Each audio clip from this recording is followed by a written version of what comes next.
그 목회자로서 저 자신에게 이제 영향을 끼친 분들이 참 많은데요. 그 중에 한 분이 그 D.E. 호스트 선교사라는 분이 있습니다. 이분은 그 중국 내지 선교회라고 그 당시에 그 세계에서 가장 큰 선교 단체 중에 하나였습니다. 그 내지 선교회 2대 총재로 섬긴 분인데요. 그 중국 내지 선교회 1대 총재가 허더슨 테일러 선교사입니다. 허더슨 테일러 선교사 하면은 뭐 중국 선교의 아버지라고 그렇게 불릴 만큼 대가인데요. 그 대가의 후임으로 부임했다는 것도 참 이분이 뭐 대단한 분이구나 그렇게 짐작할 수가 있고요. 또 그것도 대단한데 이분은 그 내지 선교회 2대 총재로 부임한 이후에 무려 35년 동안 그 총재 역할을 계속했다는 겁니다. 그만큼 신뢰를 얻었다는 뜻 아닙니까? 그 제가 이분을 참 마음에 담고 있는데 막 이렇게 큰 일을 해서 제가 마음에 담는 게 아니고요. 이분이 가진 참 아름다운 두 가지 모습이 있습니다. 이분의 첫 번째 아름다움이 뭐냐 하면은 이 호스트 선교사는 그 지속적인 성장을 이룬 인물이었다. 이걸 참 담고 싶습니다. 사실 이분이 처음부터 그렇게 눈에 띄는 거목은 아니었습니다. 그 이분의 삶을 기록해 놓은 이치기 위해 산 사람이라는 그 소책자에 보니까요, 이 젊은 시절에 그 중국 내지 선교회 멤버로 이제 가입을 하려고 할 때에 일어났던 어떤 그 에피소드를 거기 담고 있더라고요. 이제 회원으로 가입하려니까 굉장히 신실한 단체다 보니까 또 회원 자격도 굉장히 엄하게 살폈던 것 같아요. 거기에 이제 주변 사람들의 평가도 다 조사를 하는 게 있었는데 거기 보니까 이 호스트 선교사님에 대하여 젊은 시절입니다. 이분을 잘 아는 분의 평가가 별로 긍정적이지를 않아요. 그 문항 중에 이런 게 있었습니다. 질문: 이분은 가르치는 능력이 있습니까? 대답: 잘 모르겠음. 잘 가르칠 수 있다고 생각하지 않음. 그 다음 질문: 이분은 신중하고 잘 참는 성격입니까? 대답: 잘 모르겠음. 부르심을 받은 자리에서 인내심을 길러야 할 것으로 생각됨. 그 다음 질문: 이분은 힘이 있고 진취적입니까? 대답: 그랬으면 좋겠음. 선천적으로는 진취적인 것 같지 않음. 그 다음 질문: 이분은 성경 지식이 풍부합니까? 대답: 꽤 알고 있음. 그러나 그는 어린 기독교인임. 누가 평가했는지 몰라도 정말 신랄합니다.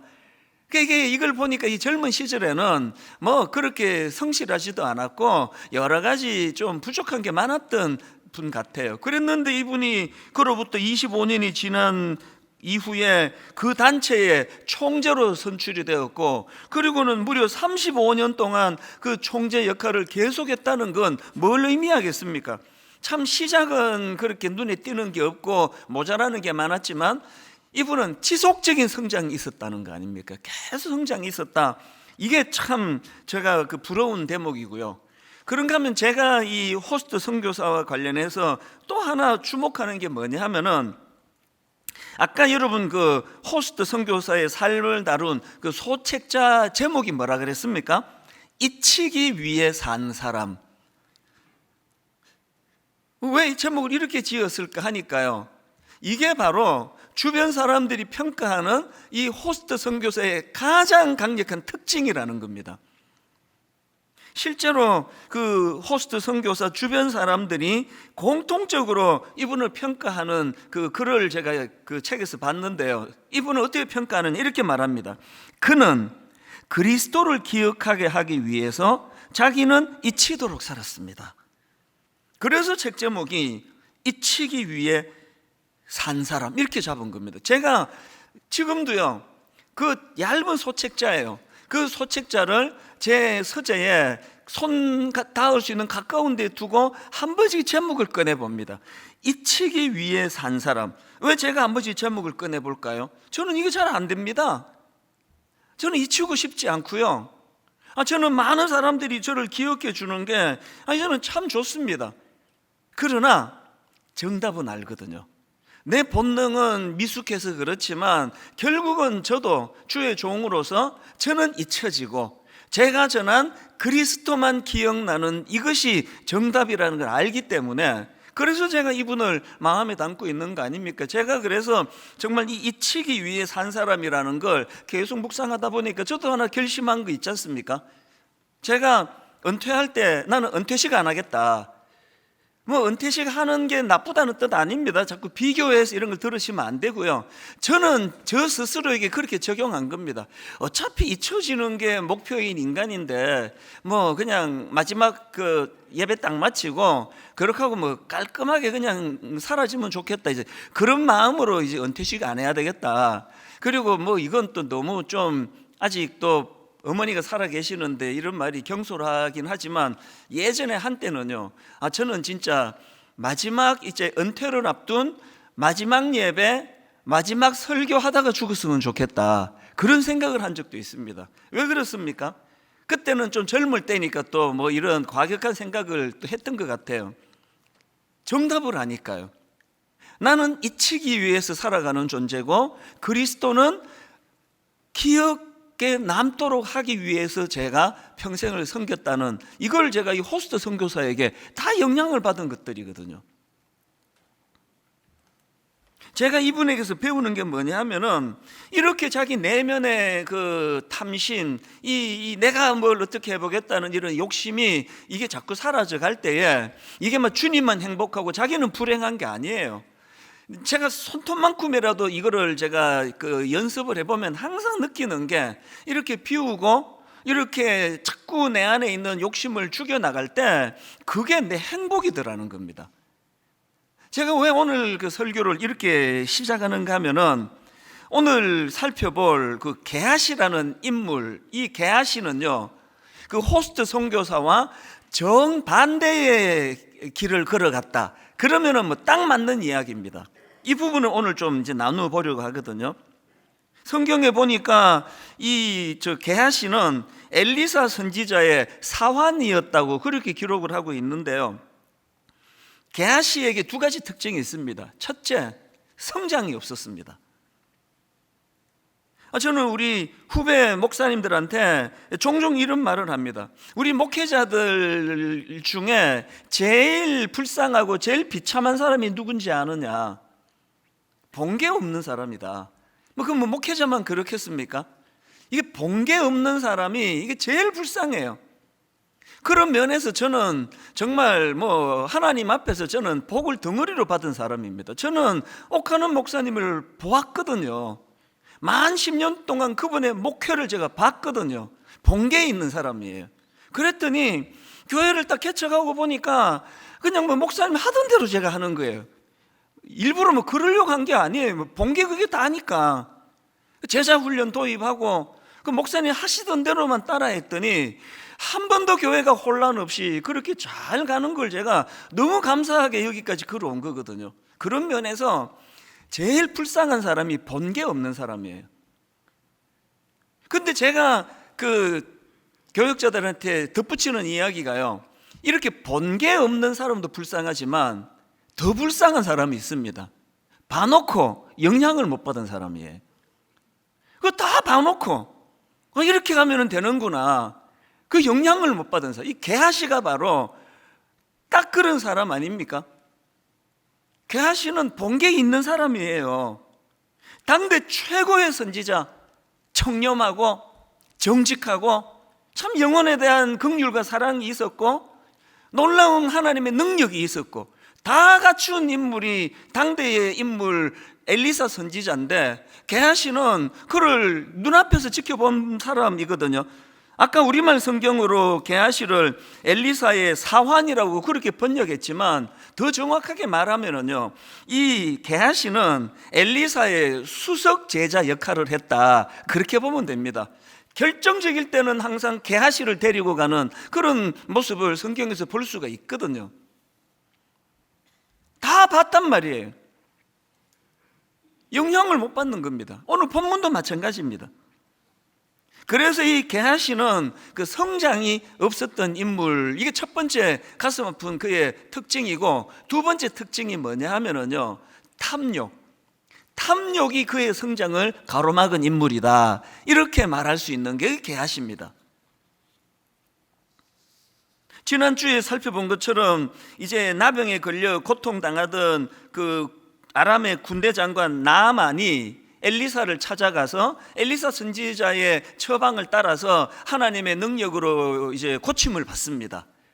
그랬더니요, 그렇게 하고는 그냥 막 너무 기분 좋을 때 그럴 수 있잖아요.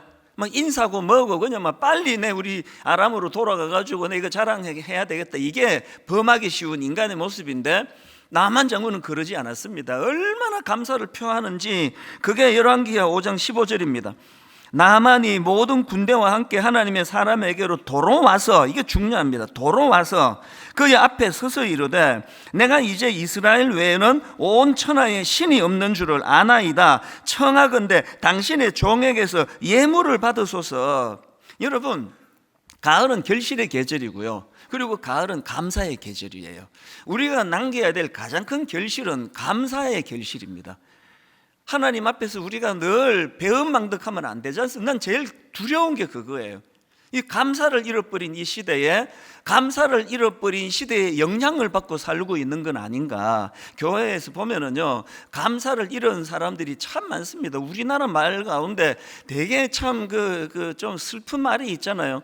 뭐 화장실 들어갈 때 마음 다르고 나올 때 마음 다르고, 이 감사를 잃어버린 그 현실을 비꼬는 말 아닙니까? 감사가 없습니다. 이 나만 장군은 돌아서서 자기를 이렇게 고쳐준 그 엘리사 선지자에 대하여 얼마나 엄청난 예물을 그에게 가져왔겠냐고요. 그랬더니요, 엘리사 선지자가 어떻게 보면 좀 너무 고지식한 거 아닌가? 너무 냉철해요. 냉정합니다. 단호하게 그거를 거절합니다. 16절이요.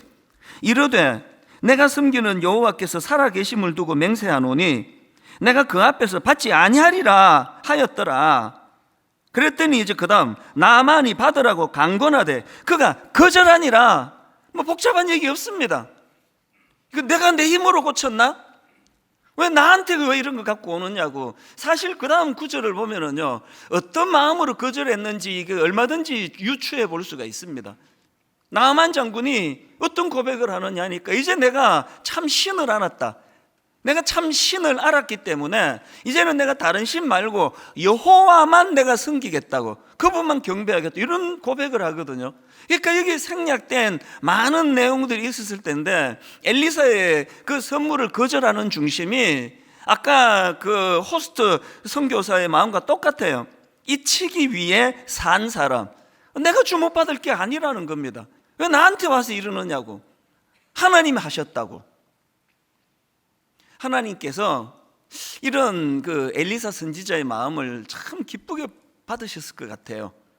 여러분, 근데 아까 그 수석 제자와 같은 역할이었다는 게하시가 옆에서 이거 다 봤잖아요. 이렇게 하는 거구나.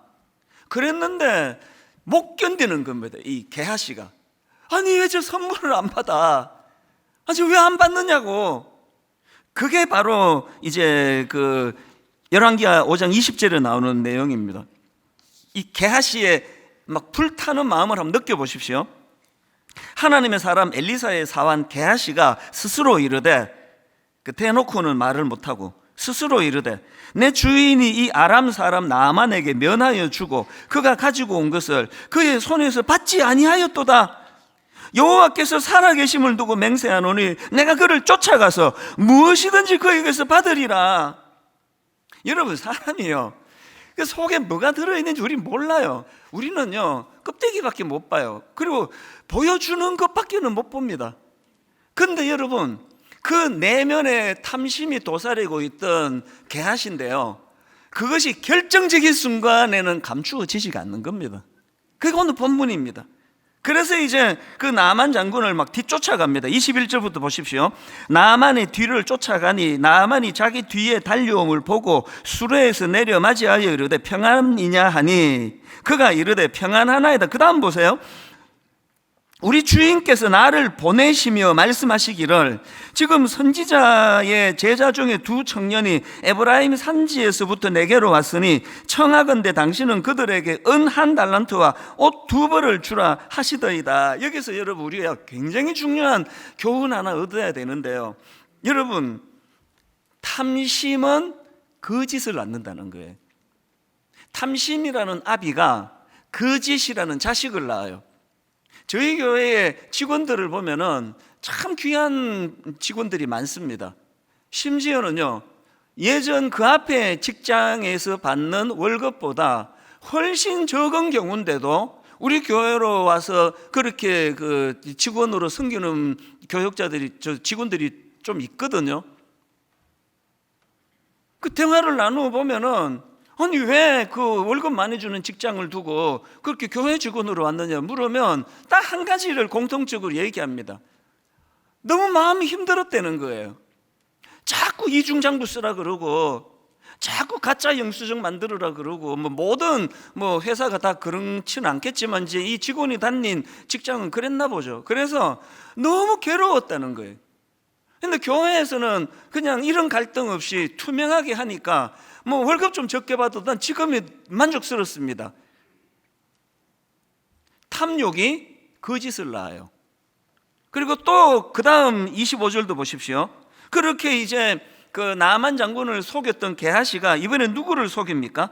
그 받은 그 물건들은 다 이제 숨겨다 놓고는 25절입니다. 엘리사 선지자에게 이렇게 말합니다. 들어가 그의 주인 앞에 서니 엘리사가 이르되 게하시야 네가 어디서 오느냐 하니 대답하되 당신의 종이 아무데도 가지 아니하였나이다.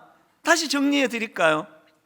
탐욕, 내 안에 있는 탐욕이 거짓이라는 자식을 낳고요, 이 거짓은 자기를 닮은 또 다른 거짓을 낳아요. 그래서 한번 이렇게 이제 거짓의 열매를 낳으면 번식력이 너무 좋아가지고요, 계속 이제 이게 거짓이 연속이 되는, 이게 지금 게하시가 보여주는 모습입니다. 그래서 야고보서 1장 14절 오직 각 사람이 시험을 받는 것은 자기 욕심에 끌려 미혹됨이니, 이게 딱 오늘 본문의 상황 아닙니까? 그리고 그 다음 15절이 중요합니다. 욕심이 잉태한 즉 죄를 낳고 죄가 장성한 즉 사망을 낳느니라. 지난주 여러분 그 기독교 역사에서 1500년 이상 전에 내려오던 7가지 대죄가 있다 말씀드렸잖아요. 왜 대죄라 그랬죠? 이 7가지 죄는 모든 죄의 근원이 되기 때문이다 그랬는데, 당연히 이 7가지 대죄 안에 탐욕이 들어있죠. 이 탐욕이야말로 또 다른 죄를 만들어내게 하는 무서운 번식력을 가진 악한 존재라는 거예요. 그래서 단테가 이런 경고를 했다고 합니다. 탐욕은 마치 굶주린 늑대 같아서 사람들과 그들의 행복을 갈기갈기 찢을 뿐 아니라 사회 질서도 무너뜨리는 인간 최대의 적이다. 그래서 성경 디모데전서 6장 10절 말씀은 진리입니다. 돈을 사랑함이 일만 악의 뿌리가 되나니 이것을 탐내는 자들은 미혹을 받아 믿음에서 떠나 많은 근심으로써 자기를 찔렀도다. 무엇으로 자기를 찌른다고요? 근심으로 찌른대요. 오늘 현대인들이 이렇게 많은 걸 누리고 살면서 60년대보다 70년대보다 80년대보다 상상하기 어려운 여러 가지를 누리고 살면서 불면증이 급증하는 건 왠지 아시죠? 너무나 이 시대 자체가 이게 탐욕의 도시예요. 너무나 유혹하는 게 많은 도시예요. 그래서 그 도시 안에서 자꾸 마음에 근심이 나를 찔러요. 이 정도 하면 이제 먹고 살만하는데 계속 근심이 나를 찔러요. 그리고 이거 중단할 수가 없습니다. 중단할 수 없게 만듭니다.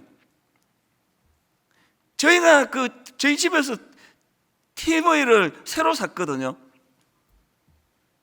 텔레비 산 거 자랑하는 게 아니고, 이게 되게 웃기는 게, 그 앞에 TV만 해도 리모컨으로 이제 그 7번 제2 KBS 다음에 8번이 광고, 그 다음 9번이 이제 1KBS잖아요.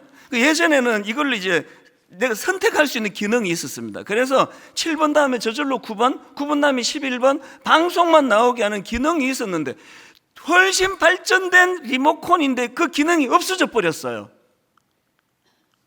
막 아무리 뒤져도 그게 안 되는, 그게 보니까 없애버렸더라고. 왜? 7번에서 9번으로 건너가려면 광고를 보고 가라는 거 아닙니까? 그래서 그 과정에서 무슨 일이 있었는지 잘 몰라요. 오늘 이 시대는 탐욕의 도시예요. 그리고 하여튼 눈 돌리면 거기에다 탐욕을 이쪽으로 여기 또 탐욕을 부추기고, 눈 감고 살지, 눈 감고 살면 소리로 들려요. 이 시대가 탐욕의 도시입니다. 계속 우리 안에 있는 탐욕을 자극하는 그런 시대다 보니까 시간이 갈수록 현대인들은 많은 근심이 자기를 찌르는 시대예요. 약 먹지 않고는 마음이 평정심을 찾기가 어려운 그런 상황, 거기에 탐심을 부추기는 이 시대에 무서운 그 유혹이 있다.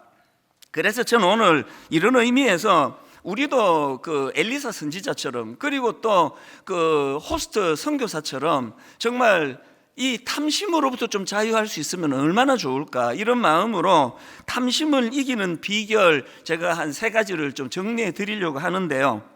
자, 첫째, 탐심을 이기는 비결, 자족과 단순한 삶을 훈련하기. 그렇습니다. 자족을 훈련하는 거예요. 단순한 삶을 훈련하는 겁니다. 엘리사 선지자가 역사의 전면에 등장할 때 하나님께서 그를 부르실 때 얼마나 단순하게 반응합니까? 엘리사 선지자를 통하여 그를 선지자로 그렇게 소명을 그에게 콜하니까 그가 보인 단순함을 보십시오. 열왕기상 19장 20절, 그가 소를 버리고 엘리사에게로 달려가서 이르되, 또 21절, 엘리사가 그를 떠나 돌아가서 한 겨릿소를 가져다가 잡고 소의 기구를 불살라. 그 엘리사가 부자라고 말씀드리지 않았습니까?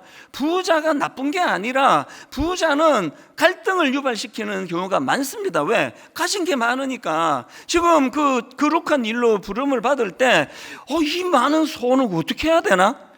아니 이게 농기구는 어떻게 해야 돼? 그래서 생각이 많으니까 근심이 많아지고, 근심이 자기를 찌르기 쉬운 게 그게 부자 아닙니까? 근데 엘리사가 보여준 건 단순한 삶이에요. 제가 우리 교회에, 저는 우리 교회만 아니까요, 존경에 맞지 않는 그 부자들이 좀 계시거든요. 한결같이 단순하세요. 우선 만나보면은 또 교회에 오고 할 때 그렇게 부자 티를 안 내세요. 표시가 안 나요. 굉장히 단순합니다. 그리고 거기에 공통점은 이분들이 행복하다는 거예요.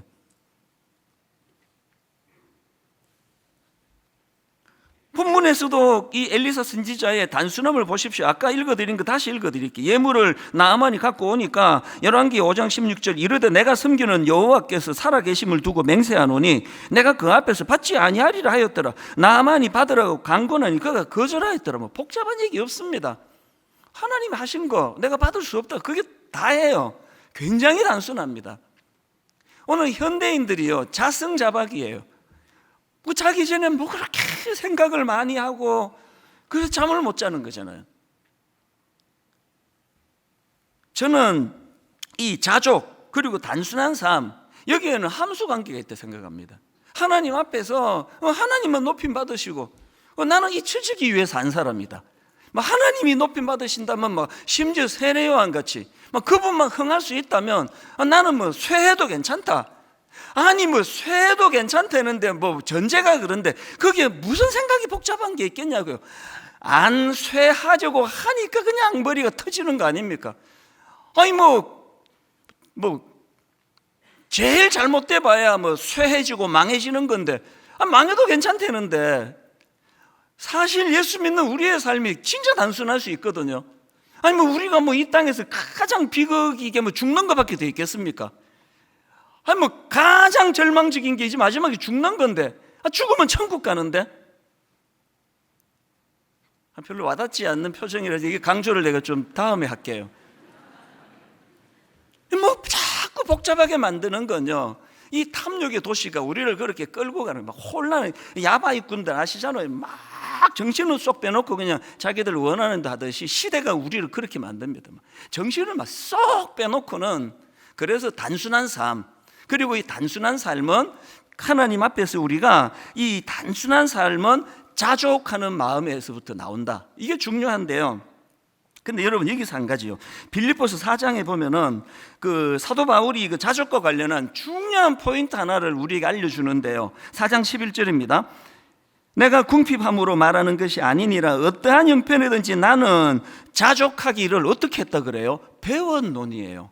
또 강조합니다. 그 다음 12절, 나는 비천에 처할 줄도 알고 풍부에 처할 줄도 알아. 모든 이 일 곧 배부름과 배고픔과 풍부와 궁핍에도 처할 줄 아는 일체의 비결을 어떻게 했다고요? 배웠대요. 여러분, 바울 선생님하고 저하고 차이, 또 그 엘리사와 게하시의 차이는요, 타고나는 게 아니에요. 엘리사는 그렇게 성숙하게 타고났고 게하시는 미숙하게 타고난 게 아니라 배움의 차이예요. 배웠노라. 그 사도 바울이 그럼 어디서 배웠나? 어느 학교에서 배웠나? 교재는 뭐였나? 그게 12절에 나와요. 나는 비천에 처할 줄도 알고 풍부에 처할 줄도 알아. 모든 이 일 곧 배부름과 배고픔과 풍부와 궁핍, 이 모든 게 교과서래요. 오늘 여러분 자꾸 사업도 잘 되고 부해지십니까? 여러분이 내 안에 이 탐심이 있는지 없는지 점검할 좋은 기회가 온 거예요. 점검하세요. 경제적으로 너무너무 어려운 분이 계세요? 이 인내의 한계에 다다를 정도로 어려우면은 어떡하겠습니까? 하나님, 기왕에 이거 내비게이션이 말해주는 것처럼 일로 가야 되는데 그냥 가난의 길로 가버렸네요. 기왕에 이 어려운 길로 갔는데 하나님, 이 과정에서 내가 교훈을 얻기 원합니다. 내가 자족하는 것이 얼마나 큰 능력인가를 이번에 한번 내가 테스트해 보기를 원합니다. 모든 내가 맞닥뜨리는 이 모든 것들이 다 내 안에 탐심을 없애고 자족을 가져다 주는 훈련 도구가 되도록 그렇게 사용하는 그 사람이 지혜로운 사람 아닙니까? 이런 지혜로운 인생들 되시기를 바랍니다. 두 번째로요, 그 탐심을 이기는 비결이 하나 더 있습니다. 내적인 결핍 채우기입니다. 저는 나만 장군의 선물 공세에 흔들리지 않았던 엘리사 선지자하고 그렇게 흔들거려가지고 자기한테 준 것도 아닌데 속여가면서 뒤따라가가지고 그 선물을 챙겨오는 이 게하시하고의 차이가 뭐냐? 저는 그게 이 내적인 결핍과 내적인 충만의 차이라고 생각합니다. 이거는 틀림없습니다. 개척 초기부터 지난 20년을 제가 쭉 돌아보면은요, 내 내면이 허할 때 사람 숫자에 굉장히 예민해지는 걸 저는 겪었습니다. 내 내면이 좀 허하고 피어있고 속빈 강정 같은 걸수록 껍데기가 화려하다는 거 너무 잘 알고 있습니다. 그래서 제가 아주 묵상도 잘 안 하고 새벽도 안 깨우고 그럴 때 사람들을 만나면 분당 우리 교회가 많이 모인다는, 그때는 제가 또 알려지기 전이니까 모르는 사람이 많았거든요. 내가 이 큰 교회 목사라는 걸 알리고 싶어서 근질근질했던 기억이 나요. 너무 창피한데. 그래가지고 그때 10,000명을 돌파할 때 누구에게도 10,000원의 행복 그런 프로를 봤습니까? 그러면서 또 10,000자를 좋아하세요. 우리 교회가 10,000명이 모이는데 이 이야기를 못하고 대놓고는 못하고, 그래서 이 사람이 나보고 얼마나 모이느냐고 물어주기를 바라면서 계속 그러다가 끝내 안 물으면 내가 우리 교회가 10,000명 모이는데요 해버리고, 그게 저였어요. 그 미숙함이 지금도 다 없으신 건 아니에요. 그러나 알아요. 내면이 허하면은 자꾸 껍데기를 과시하는 거예요. 내가 하나님 앞에 얼마나 정직한 종인가, 이런 부분에 내가 자신이 없으면 많이 모이는 걸 자랑해요. 우리 교회가 얼마나 헌금 얼마 들어오는지 아느냐, 이게 지금 게하시가 갖고 있는 채워지지 않는 허함으로, 그거를 안 받으면 어떡할, 죽을 것 같은 마음으로 달려가서 빼앗아 오다시피 거짓말해 갖고 그거 받아내는, 그게 내면이 허해서 그렇습니다. 그래서 사도 바울이 그 자족의 비결, 아까 11절 다시 보시오. 빌립보 4장 11절. 내가 궁핍함으로 말하는 것이 아니니라. 어떠한 형편에든지 나는 자족하기를 배웠노라. 그래놓고 바로 그 다음 13절입니다. 내게 능력 주시는 자 안에서 내가 모든 것을 할 수 있느니라. 자기가 그 자족을 배웠는데 자기가 깨달은 자족의 원천은 주님이시라는 거예요. 자족의 원천은 내게 능력 주시는 자 안에서 나오는 거라는 겁니다. 그래서 사도 바울도 그렇게 거품 많은 그런 초라한 사역자가 안 될 수 있었던 거 아닙니까? 감옥에 있어도 속이 꽉 차니까 그것 때문에 허하지가 않는 거예요. 사도 바울이 감옥에 있어서는 이 빌립보서에다가 허무하다, 인생 허무하다, 난 그동안 뭐하고 살았던가, 하나도 없어요. 감옥에서도 감사하는 거예요. 자족하는 겁니다. 왜? 그가 배운 가장 중요한 일체의 비결 중에 가장 중요한 비결은 그 원천은 주님이시라는 거예요. 주님으로 채워지면 내 안에 탐욕이 힘을 쓸 수가 없게 될 줄로 믿으시기를 바랍니다. 제가 이 설교를 준비하다가요, 추억 하나가 떠올랐습니다. 40대 초반 교회를 개척하고 얼마 안 지나서 일로 제가 기억하고 있는데요, 그때 이제 그 토요일이었던가 어느 날 이제 집사님을 여기 송림 우리 학교 정문 앞에서 만나기로 했는데 무슨 일인지 이분이 늦으셨어요. 그때가 이제 약간 이제 그 초겨울인가 약간 좀 춥기도 하고, 그래서 제가 이제 그분을 기다리다가 갑자기 성령님이 제 마음에, 아까 이게 이 내면의 충만함은 그리스도로부터 나오는 거거든요. 마음에 막 기쁨이 이렇게 몰려오는데요, 그러다 모르게 찬양이 하나 이제 나와서 혼자 기다리면서 찬양 부르다가 이제 몇 번 반복을 하니까 저도 모르게 이제 막 스텝을 밟으면서 춤을 추기 시작했어요. 여기 정문 앞에서. 그때는 지금처럼 차들이 막 이렇게 많이 다닐 때는 아니에요. 이 뒤에 집들이 지금처럼 이제 많을 때가 아니니까. 그래도 드문드문 다니는데 제가 길거리에서 이 찬양을 부르면서 주님 한 분만으로 나는 만족해, 나의 모든 것 되신 주님 찬양해, 나의 영원한 생명 되신 예수님 목소리 높여 찬양해. 후렴 들어가면서는 이게 액션이 더 커졌어요. 주님의 크신 사랑 찬양해, 나의 힘과 능력이 되신 주, 나의 모든 삶 변화되었네, 크신 주의 사랑 찬양해. 그때 어느 정도로 제가 막 그렇게 춤을 미친 사람처럼 추진 않았겠죠. 그래서 뭔가 제가 막 너무 마음에 기쁨이 나와서 그렇게 춤을 추면서 그 찬양을 불렀던 기억이 이 설교를 준비하다가 쑥 떠오르더라고요. 그때 비해서 지금은 이제 우리 교회는 막 어마어마하게 뭘 갖춘 껍데기가 화려한 교회가 됐잖아요. 제가 오늘 이 설교를 준비하면서 오늘 새벽에 그런 질문이 생기는 거예요. 내가 별로 갖춘 거 없던 그때 주님 한 분만으로 만족한다고 막 춤을 추면서 제가 기뻐했는데, 지금 막 외관이 너무 화려해진 지금 내 안에 그때 그 기쁨이 여전히 있는가? 그 생각을 해봤습니다. 있는 것 같기도 하고 없는 것 같기도 하고 또 더 풍성해진 것 같기도 하고 잘 모르겠습니다. 어떨 땐 그렇고 어떨 땐 안 그러니까. 그런 한 가지 중요한 건 뭡니까? 지금처럼 이렇게 막 교회도 알려지고 커지고 이럴 때만이 기쁨이 오는 게 아니라는 거예요. 갖춘 거 별로 없어도 가사 그대로예요. 주님 한 분만으로 나는 만족해. 여러분, 탐심을 몰아내려고 애써도 안 나갑니다. 얘가 절대 안 나가요. 탐심을 몰아내려고 애쓰기보다 여러분 안에 공허하고 허하게 만드는 내 내면 세계가 주님 한 분만으로 풍족해지는 여러분 되시기를 바랍니다. 주님 한 분만으로 나는 만족해. 이 내면 세계가 푹 열어오니까 나는 망해도 괜찮다. 그 세례 요한과 같은 놀라운 고백이 가능하고, 그 선교사님처럼 나는 잊히기 위해서 사는 존재다. 내면이 꽉 차야 그렇게 고백할 수 있다는 겁니다. 마지막 세 번째로요, 한 가지 탐심을 이기는 비결이 한 가지 더 있습니다. 흘려보내는 삶 실천하기예요. 지난 특세 때도 살펴봤지만 한 번은 엘리사의 제자가 이제 먹을 것을 가져옵니다. 그 당시로 이제 흉년에다가 여러 가지 이제 그 가난한 신학도들과 그렇게 생활을 하다 보니까 결핍이 많던 그 상황이거든요.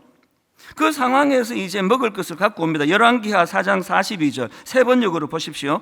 어떤 사람이 바알 살리사에서 왔다. 그런데 맨 먼저 거둔 보리로 만든 보리빵 20덩이와 자루에 가득 담은 햇곡식을 하나님의 사람, 엘리사를 두고 말하죠, 하나님의 사람에게 가지고 왔다. 엘리사가 그것을 사람들에게 주어서 먹게 하라고 하였더니, 참 어려울 때 이렇게 그 제자가 먹을 것을 갖고 오는 이게 얼마나 그 반가웠겠습니까? 그런데 엘리사가 자기도 지금 먹을 게 궁한 상황에서 그것을 그 공동체 사람들에게 나누어서 먹게 하라는 거예요. 그래서 그 신호나 교수님이 쓴 그 책에 보니까요, 이 탐욕의 특징을 굉장히 인상 깊게 한 대목이 있었습니다. 탐욕의 특징 중 하나는 이웃에 대해 무정하고 무관심하게 만든다는 거예요. 이거 정말 경험상 진리 같습니다. 탐욕이 내 안에 자리 잡은 자리가 넓어지면 넓어지고 커지면 커질수록 이웃에 대해 무정하고 무관심하게 만든다는 거예요. 그래서 그냥 이거 고상하지 않은 탐심을 물리치기 원합니다, 이 정도가 아니라 더 적극적으로 어떻게 해야 됩니까? 이웃에 대하여 엘리사에게서 배우는 것, 흘려보내는 삶을 우리가 실천하는 겁니다. 폴 스티븐슨이 쓴 2일 3 구원 이런 제목의 책이 있는데요, 거기 보니까 이 탐심을 이렇게 정의합니다. 자기가 가진 것보다 더 많은 것을 소유하고자 하는 열망, 이걸 탐심이라고 정의하고요, 이 탐심의 반대를 성령의 열매 중에 양선이라는 것을 가지고 설명하는 겁니다. 여러분 양선 아시죠? 갈라디아 5장 22절, 오직 성령의 열매는 사랑과 희락과 화평과 오래 참음과 자비와 양선과 충성과 온유와 절제니, 이 성령의 열매 중에 하나가 양선인데요, 교회 용어 사전을 제가 뒤져보니까 여기 나오는 양선은 이렇게 풀이합니다. 단순히 마음이 부드러운 차원을 넘어 적극적으로 선을 행하는 상태. 우리가 탐심을 없애려고, 이거는 너무 천박해, 탐심을 없애려고 노력하는 것보다 한 걸음 더 나아가서 적극적인 선한 양선, 연약한 이웃들을 돌보는 일, 그들을 위해 베푸는 일, 이런 일에 마음을 쓰는 것이 탐심을 무기력하게 만드는 비결이라는 겁니다. 여러분, 이 세 가지 비결을 꼭 기억하셔야 됩니다. 자족과 단순한 삶을 훈련하는 것, 내적인 결핍을 채우는 것, 주님 한 분만으로 나는 만족해, 또 흘려보내는 삶을 실천하는 그 몸부림, 이런 것들이 내 안의 탐심을 방치하지 않도록 하는 몸부림이라고 한다면, 오늘 저는 여러분들하고 이제 정말 이 찬양으로 한번 다 막 흑인 교회 같으면 막 다 일어나가서 춤추면서 막 할렐루야 그러면서 할 텐데, 우린 그렇게는 못해도 정말 마음을 가지고 우리 찬양 같이 한번 불러보시면 좋겠습니다.